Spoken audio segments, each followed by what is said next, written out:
Assalamualaikum to everyone. Welcome back to Loan Academy. I am Loan Shaukat. Today we will discuss about another topic, that is the commercial units of energy. Commercial units of energy. बच्चों previous lecture में हमने energy के बारे में पढ़ा था, rate of doing work. Rate of doing work, कितने समय में कितना काम हुआ है, उसे हम क्या बोलते हैं, एनर्जी। ठीक है, this is called as a power, sorry, commercial units of power. Commercial units of power. Rate of doing work is called a power. Rate of doing work is called a power. Power is equal to work done divided by time. Work done divided by time.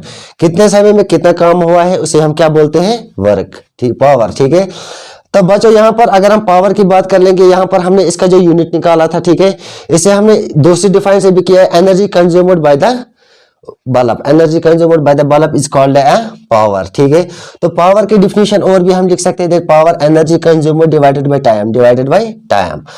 तो वहां पर हमने जब इसका unit निकाला था तो हमें क्या मिला था, जूल, वाट। ठीक है, पावर का जो यूनिट है वो क्या है, the SI unit of the power, that is a watt, that is watt.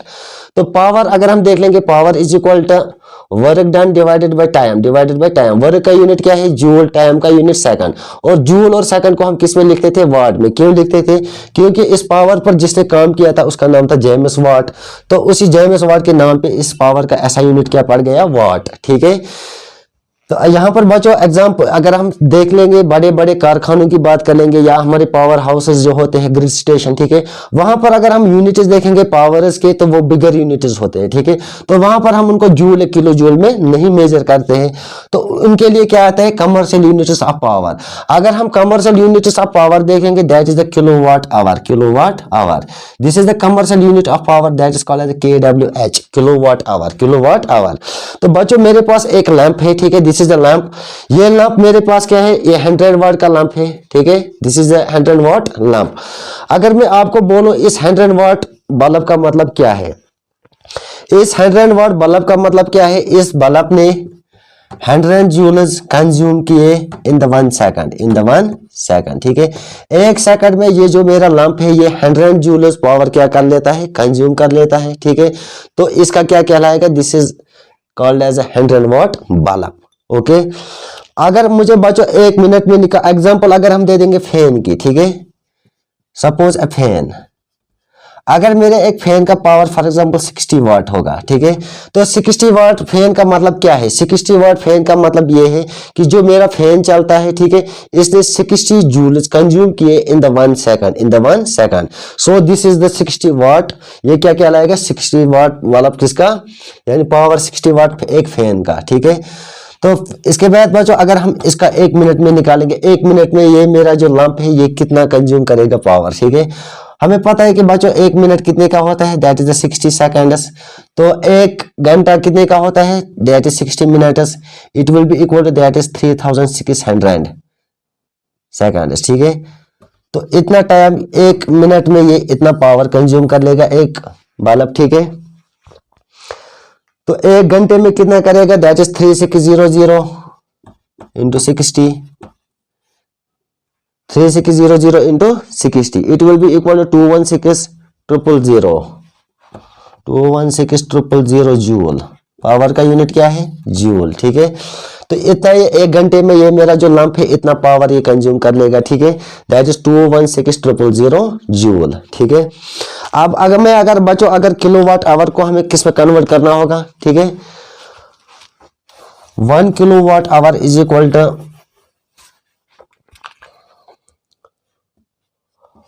1 kilowatt hour, that is equal to 1000 watt hour, 1000 watt hour. तो यहां पर हम लिख सकते हैं 1 kilowatt hour is equal to 1000 into hour को हम कन्वर्ट कर लेते हैं, that is 60 into 60, 60 into 60। Therefore 1 kilowatt hour is equal to, जब आप 1000 इंटू 60 इंटू 60 करोगे तो आपका जो वैल्यू आएगा 36, 1 2 3 4 5, तो 1 kilowatt hour is equal to that is 3.6 into 10 power 6, 3.6 into 10 power 6। ठीक है, जूल। सो पावर किसके बराबर है, work divided by time. Work का यूनिट क्या है, जूल, टाइम का सेकंड। तो यहां पर क्या आएगा, 3.6 into 10 power 6 joule into joule पर सेकंड, जूल पर सेकंड इंटू सेकंड, यहाँ से second second cancel, therefore 3.6 into 10 power 6 joule. तो पता चला कि 1 किलोवाट आवर किसके बराबर होता है, that is 3.6 into 10 power 6 joule. ठीक है, ये थोड़ा सा एक कन्वर्जन था, जैसे हम कन्वर्ट कर लेते हैं। ठीक है, तो बच्चों 1 किलोवाट आवर कितने बराबर होता है, 1 kilowatt hour is equal to 3 joule इसके बराबर होता है। ठीक है, 1 kilowatt hour is equal to 36005 times, और हम ऐसे भी लिख सकते 3.6 इंटू 10 पावर 6 जूल। तो 1 किलोवाट आवर कितने के बराबर होता है, 3.6 इंटू 10 पावर 6 जूल। ठीक है, ये इंपॉर्टेंट ऑब्जेक्टिव क्वेश्चन एग्जाम में आता है कन्वर्जन में। ठीक है, 1 kilowatt hour is equal to 3.6 into 10 power 6 joule, 10 power 6 joule. ठीक है, तो ये था बच्चों commercial units of power, kilowatt per hour, kilowatt per our.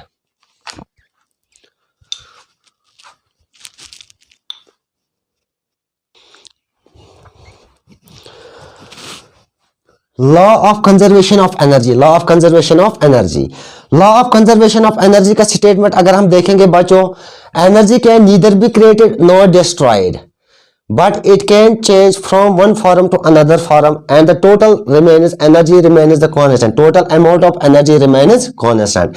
This is the statement of the law of conservation of energy. तो यहाँ पर हमें क्या निकालना है, हमें ये प्रूव करके देना है कि जो टोटल एनर्जी रिएक्टेंट से प्रोडक्ट में रहती है, ठीक है, वो क्या रहती है, कांस्टेंट। बच्चों वीडियो को एंड तक देखना, वीडियो इंटरेस्टिंग होगा। ठीक है, law of conservation of energy, इसको दिया था एक साइंटिस्ट ने जिसका नाम था एंटोनियो लेवेजर। उसने यही कहा था कि जो energy can neither be created not destroyed in a chemical reaction but it can change from one form to another form and the total amount of energy remains the constant, remains constant. For example अगर यहाँ पर कोई reaction होती है A plus B gives the A B, तो according to the law of conservation of energy यहां पर ना एनर्जी बनेगी ना एनर्जी डिस्ट्रॉय होगी, लेकिन क्या होगी, एनर्जी जो होगी ये ट्रांसफर होगी from one form to another form and the total amount of the energy that is total amount of the reactant is equal to total amount of the products. यहां पर जो एनर्जी रिएक्टेंट्स की होगी, ठीक है, और energy जो products की होगी वो रिमेन्स कांस्टेंट। यही हमें क्या करके देना है, प्रूव करके देना है। तो बच्चों अगर हम एग्जांपल, इसको एक एग्जांपल से समझते हैं। मेरे पास एक लैंप है, जब हम अपने रूम का स्विच ऑन, जब हम स्विच ऑन कर लेते हैं, ठीक है, तो इस लैंप में क्या आएगा, इसमें इलेक्ट्रिसिटी आएगी। ठीक है, this is a lamp, this is a lamp, for example this is a lamp. जब मैंने स्विच ऑन किया तो क्या हुआ, इस लैंप के अंदर क्या आई, इलेक्ट्रिसिटी। तो वो इलेक्ट्रिसिटी कन्वर्ट किस में हुई, this electricity is converted into the light energy. तब जाके मैं क्या देखता हूं, जो ये मेरा लैंप होता है ये क्या होता है, ग्लो होता है, क्योंकि यहां पर जो इलेक्ट्रिसिटी होती है वो कन्वर्ट किस में हुई, इनटू द लाइट एनर्जी। तब जाके यहां पर जो ये मेरा लैंप हुआ ये क्या हुआ, ग्लो। ठीक है, आफ्टर सम टाइम, कुछ टाइम के बाद बच्चों जब आप इसको टच करोगे इस लैंप को, ठीक है, इसमें क्या होगा, हीटिंग इफेक्ट होगा, ये थोड़ा गर्म होगा। क्यों होगा, क्योंकि this light energy is converted into the heat energy.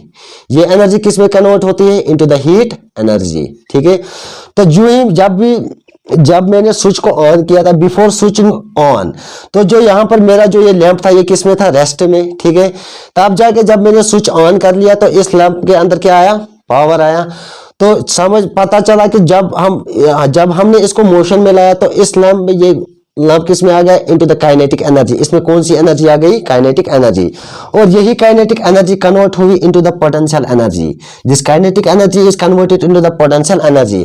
हमें ये भी पता है कि जब काइनेटिक एनर्जी कन्वर्ट होती है into the potential energy and this energy is called as a mechanical energy, mechanical energy. ठीक है, तो this is an example of a lamp. Next example, fan. जब हम स्विच ऑन कर लेते हैं तो जो हमारे फैन के जो ब्लेड्स होते हैं वो क्या काम कर लेते हैं, मूव कर लेते हैं। ठीक है, पहले जब हम देखेंगे इस फैन को, ये किस में था, रेस्ट में। जो ही हमने क्या किया, स्विच ऑन कर लिया तो ये किस में आया, मोशन में।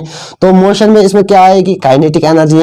This kinetic energy is converted into the mechanical energy. ये कन्वर्ट किस में हुई, मैकेनिकल एनर्जी में। ठीक है, तब जाके यहाँ पर जो ये मेरे ब्लेड से फैन के ये क्या होने लगे, मूव होने लगे। ठीक है, तो इसकी जो तीसरी एग्जांपल है बच्चों, डैमेज की अगर हम एग्जांपल दे देंगे, डैमेज क्या होते हैं? डैमेज वो होते हैं जहां पर पानी को, वाटर को स्टोर रखा जाता है। जैसे आपने देखा होगा जो पावर हाउस होते हैं, ठीक है, वहां पर जो बड़े बड़े डैमेज होते हैं वहां पर पानी स्टोर होता है। इसके बाद इसको एक स्लोप में इस पानी को स्पीड के साथ बहाया जाता है, ठीक है, स्लोप शेपेड में। जब यहां से पानी आया तो पानी किस में आया? काइनेटिक एनर्जी में, मोशन में आया, तो इसमें काइनेटिक एनर्जी आ गई। तो क्या होता है? नीचे से टर्बाइन्स होते हैं, टर्बाइन, ठीक है। टर्बाइन्स में क्या होते हैं? रोटेटर्स होते हैं, और इन रोटेटर्स के साथ अटैच क्या होता है? जनरेटर होता है। जनरेटर्स के साथ अटैच होता है ट्रांसफार्मर। तब जाके वहां से क्या होती है? इलेक्ट्रिसिटी क्या होती है? जनरेट होती है, ठीक है। This is an example of the conservation of the energy. तो we have to prove that the total amount of energy in the reactants and the total amount of the energy in the products remains the constant, ठीक है।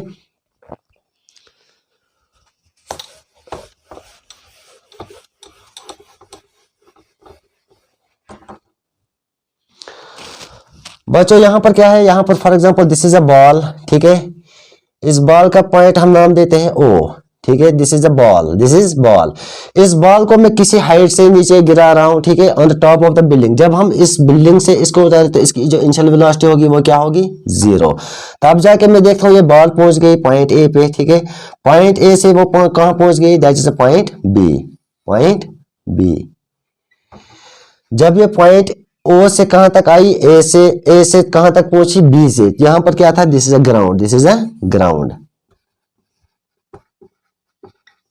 This is a ground. तो बच्चों अगर मैं आपको बोलूं कि यहां पर जो काइनेटिक एनर्जी होगी, फॉर एग्जांपल इस बॉल का जो मास होगा that is m, acceleration due to gravity जो होगा दैट इज 9.8, ठीक है। अगर मैं यहां पर इसकी काइनेटिक एनर्जी निकालूंगा, kinetic energy at the point O, kinetic energy की फॉर्मूला क्या है? 1/2 mv²। यहाँ पर अगर हम v² की बात कर लेंगे, यहाँ पर जो इनिशियल वेलोसिटी इसकी है वो क्या है? 0। तो इसे यहाँ पर जो काइनेटिक एनर्जी होगी एट द पॉइंट O वो क्या होगी? 0। तो यहाँ पर जो इसकी पोटेंशियल एनर्जी अगर हम निकालेंगे, potential energy at the point O, इस बॉल की अगर हम पोटेंशियल एनर्जी निकालेंगे that is m × g × h, that is mass of the ball, g is the acceleration due to gravity, और यहाँ पर जो इसने डिस्टेंस ट्रैवल किया let it will be the h, इसने क्या डिस्टेंस ट्रैवल किया? h, ठीक है। यहाँ पर हम इस ग्राउंड तक जो टॉप से ग्राउंड तक जो इसकी हाइट हम ले लेंगे दैट इज h। तो यहाँ पर जो पोटेंशियल एनर्जी आएगी eight the point O that is mgh। तो ये हमारी काइनेटिक एनर्जी और पोटेंशियल एनर्जी कहाँ पे निकली? एट द पॉइंट O, जहां से हमने बॉल को क्या किया था? स्टार्ट किया था। इसके बाद अगर हम पोटेंशियल एनर्जी निकालेंगे, kinetic energy at the point O, point A, kinetic energy at the point A 1/2 mv², ठीक है। बच्चों यहाँ पर हम एग्जांपल लेते हैं। यहाँ पर फॉर एग्जांपल यहाँ पर जो इसने डिस्टेंस ट्रैवल किया that it will be the x। तो kinetic energy at the point A is equal to 1/2 mv²। तो यहाँ पर हमें क्या निकालनी है? v², ठीक है। तो v² को कैसे हम निकालेंगे? तो काइनेटिक एनर्जी जब हम पॉइंट O पे निकालेंगे बच्चों, ठीक है, तो यहाँ पर क्या आएगी? 1/2 mv²। काइनेटिक एनर्जी क्या आएगी? 0, क्योंकि यहाँ पर जब हमने बॉल की देखी, जब हमने इसको स्टार्ट से इशारे से डाला तो इसकी वेलोसिटी क्या थी? 0। तो यहाँ पर जो है पूरी टर्म में ये क्या बनेगी? 0। इसके बाद हम इसकी पोटेंशियल एनर्जी निकालेंगे eight the point O। Potential energy का फॉर्मूला क्या है? m × g × h। तो यहाँ पर जो पोटेंशियल एनर्जी आएगी इस बॉल की eight the point O that will be mgh। इसके बाद सिमिलरली हम काइनेटिक एनर्जी निकालेंगे A पॉइंट पे, इसके बाद पोटेंशियल एनर्जी, ठीक है। जब हम लास्ट पे देखते हैं तो यहाँ पर हमें क्या मिलता है? जो पोटेंशियल एनर्जी और जो टोटल अमाउंट ऑफ एनर्जी जो रहता है इस सिस्टम में, ठीक है। बॉल O से कहां तक? पॉइंट A से B तक। तो B पर क्या था? ग्राउंड, जहां पर बॉल पहुंच गई। तो हम यहाँ पर क्या देखते हैं? Total amount of the energy remains constant. यहाँ पर इस पूरी होल जर्नी में जब हम देखते हैं तो एनर्जी क्या रहेगी? कांस्टेंट। यह क्या था बच्चों? Law of the conservation of energy. Law of conservation of energy यही कहता था कि energy can neither be created nor destroyed. ना एनर्जी क्रिएट होती है ना डिस्ट्रॉय होती है, but it can change from one form to another form and the total amount of the energy remains constant. तो पूरी जो यहाँ पर इस सिस्टम में जो एनर्जी रहेगी वो क्या रहेगी? कांस्टेंट रहेगी, जिसको हमने प्रूव करके दिया कि यहाँ पर टोटल अमाउंट जो एनर्जी रहेगी इस बॉल की फ्रॉम द पॉइंट O से A तक, जब A से B तक पहुंची, जो इस होल जर्नी में जो यहाँ पर इसकी जो यहाँ पर क्या रही? एनर्जी रही, वो क्या रही? कांस्टेंट, ठीक है। बच्चों अगर वीडियो अच्छा लगे तो वीडियो को शेयर, लाइक, कमेंट करना और हमारी चैनल लोन एकेडमी पे क्या करना? Subscribe. Thank you for watching.